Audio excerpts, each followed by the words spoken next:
Hello guys, today is day 6 to crack JEE. तो आज दिन की शुरुआत हुई 7:20 पे।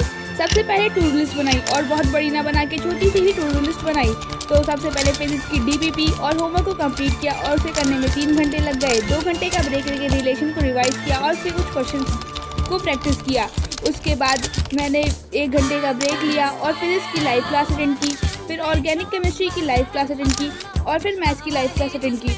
तो अब मेरा तो आज के लिए इतना ही, क्योंकि सब कुछ करने में 11:30 हो गए थे। और आज आप लोगों ने दिन में क्या क्या कमेंट करें।